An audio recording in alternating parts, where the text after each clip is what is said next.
Well, there it is. I don't know where to start. I'll just walk around the truck and show you around. But basically, it's a 1953 International. The cab's off of a one-ton truck. The bed there that I have on it came off a newer International, but I had to alter it to fit this truck. But basically, this truck had a different objective in mind. So a lot of people just get a Chevy frame and they throw their International truck on top of it, and I didn't want to do that. I just don't think that's a great idea. So this one has a 56 half-ton International frame under it. I converted the frame to four-wheel drive. The axles I used came off of a one-ton fire truck, a little thing that was burnt in a fire. But these axles were in perfect shape, so I used them. There's a Dana 60 in the front with 456 gears. In the rear, I have a 14 bolt. And they work pretty good. There's four-wheel disc brakes on this thing, and they're manual brakes. And I used the existing pedals and everything else the way International would have intended, I guess. But I'm just gonna walk around it here. As you can see on this truck, I never painted it. It was a ground up build, sandblasted the frame down to every nut and bolt. But the truck itself, the body on it's so nice, I never touched it. My intention with this is to, hit it with Scotch-Brite pads and a good wax or whatever, and that's it, and leave it like it is with the patina on it and everything, but I haven't done that yet. But you can see the body on this thing. There's absolutely no holes on it. On these trucks, the grills always rust. Look at this grill. There's absolutely no rust on this. It is just phenomenal. The windshield I had to find. I was very lucky to get that. So there's new windshield, new rubber in there. But other than that, the cab is pretty much pristine. The wheels I got from a Chevy guy. He sandblasted them and painted them. And those tires are 33 by 1250 by 16.5. Pretty wild tires.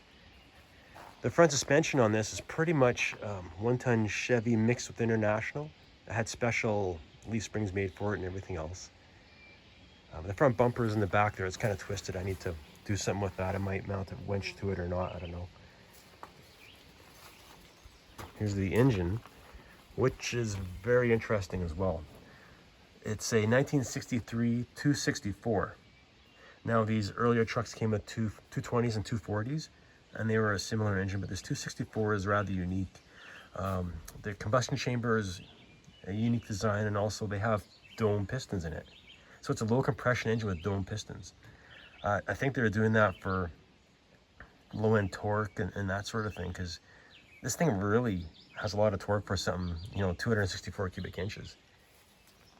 I had to construct a power steering setup on this because I have a Dana 60 and I couldn't use the manual steering on it. And it was really tricky to do. I don't know if you can see it very well here, but that works quite nicely. On the other side there, I'm not going to put this hood around, but I found a pretty rare 2-barrel intake manifold for it, and I put a Carter BBD, I think it's called, on there, and that seems to work out pretty good. I think they came off a 318 Chrysler or something like that. And you can see too, I had to make a custom steering shaft here, to tie in with the power steering. I got some temporary wiring over there. You can see there's even a starter switch under the hood. This truck is not wired yet, and it requires new wiring from scratch. And the brakes aren't plumbed yet either. Everything's in place, master cylinder, as you can see down there, that's from a Corvette. But it's not wired or plumbed in yet. The radiator is out of a grain truck, and I took it in and I had it recored. It's a 4-core radiator, and I had the bottom hose location moved to make way for clearance on that power steering belt. So it's a custom radiator. You can sort of see the power steering box that's in there. I made a plate out of steel. I can't remember how thick it was, maybe 3/8, and used that to mount it with.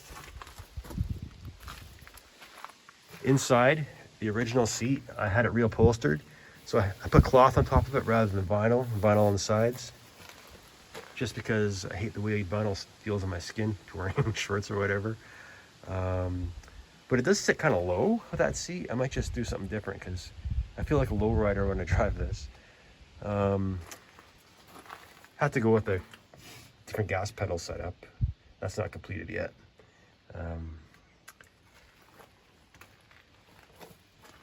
This original seat though was funny. It was totally full of mice, and the guy who redid it for me, he didn't want to deal with it, so he burnt the entire thing. So the springs inside, I think they lost their temper, and they're full of charcoal or whatever. So I'm not very happy with the bottom. I may take it to somebody else and have them fill the bottom full of hard foam.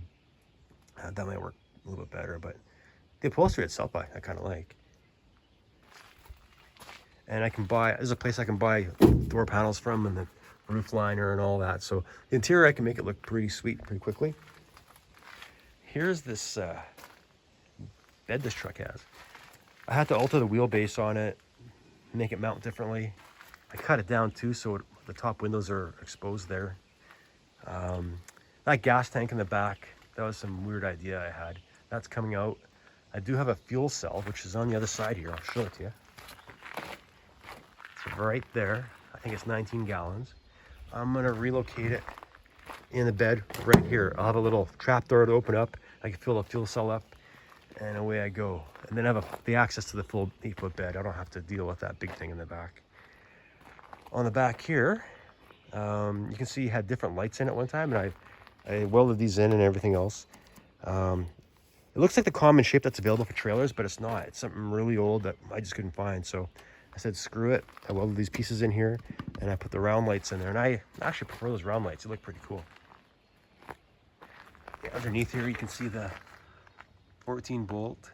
And those springs are, well, they're semi-custom. They're out of a Chevy truck, but they're semi-custom as well. And I have those rear hangers are custom, and there's a bunch of custom work under there. And as you can see, there's doors in here and all of that. That works really nicely. Transfer case is a NP205. The transmission's a 4-speed with a grindy low. I think it's a T19. Yeah, so it's a pretty stout truck. But it is only a 1/2-ton frame. I was thinking maybe I should have used a 3/4-ton frame, but it seems to work okay, and it's braced up quite well. But that's the truck in a nutshell. I'll be doing more work on it fairly soon. It was kind of on hold while I worked on that Pinto. I do have my Bobcat too, but I don't know. I was working on this pretty solidly for a while, and I kind of lost interest in it. I didn't really want to sell it because it's kind of a neat truck, and I had a lot of time into it. So, oh, there's one more thing about this truck I should tell you about. I don't have it here. That fire truck I mentioned with the axles had a 16,000-pound hydraulic winch with it. So I have the pump, the winch. I need a reservoir, but that winch has some damage on. I'm going to take it in and have it fixed. And I think I'm going to have a 16,000-pound hydraulic winch on this truck. And I'll have some quick couplers in the front and back, so I can mount it on the front or the back, you know, depending on what I want to do. The transmission has a PTO takeoff for that pump that I have, so that should work out quite nice. And just for fun, on the back here, this is my secret C4 transmission stash that I have here. There's 3 C4 transmissions here. They're kind of hard to find, so I was happy to find those. So if I ever blow my transmission up or any parts, I have them. I have another one that's pretty bad somewhere else too, but yeah, that's the truck. We'll talk about it more in the future. Thanks, bye.